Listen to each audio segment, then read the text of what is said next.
प्रभु श्री राम जी के चरणों का महत्व जानने वाला केवट प्रभु श्री राम जी का भक्त भी था। केवट एक नाविक था।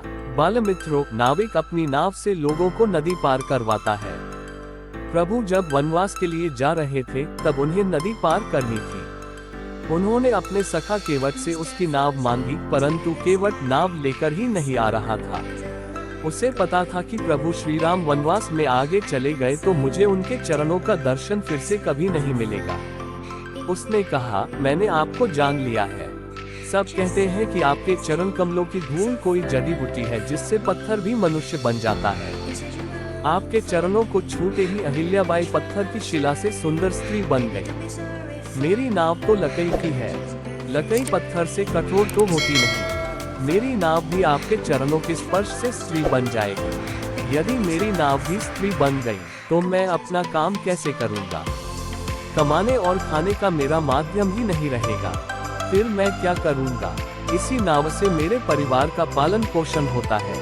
केवट ने आगे प्रभु श्री राम जी को प्रार्थना की, हे प्रभु, यदि आप पार जाना चाहते हो तो मुझे पहले अपने चरण कमल धो लेने का अवसर दीजिए।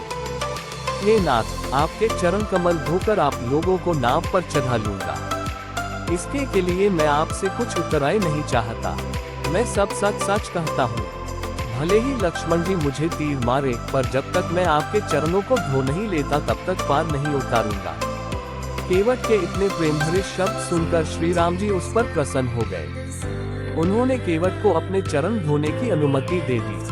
केवट भगवान के चरण कमलों को जल से अभिषेक करता है, फिर वह चरणामृत पीता है। बालमित्रों, केवट की प्रभु श्री राम के प्रति यह पाद सेवन भक्ति है। इससे हमें सीखने को मिलता है कि भगवान के चरणों में शरण जाए तो भगवान भक्त की हर मनोकामना पूरी करते हैं। मनमोहक लोक कथाओं पर नियमित अपडेट के लिए हमारे चैनल को सब्सक्राइब करना न भूलें, क्योंकि हम कहानी कहने की लौ को जीवित रखने का प्रयास करते हैं। हमारे किसी भी आगामी एपिसोड को देखना न भूलें, जहां हम भारतीय लोक कथाओं के खजाने से अधिक छिपे हुए रत्नों को उजागर करेंगे।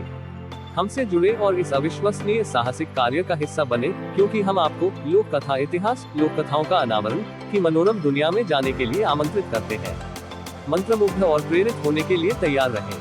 जय श्री राम मित्रों।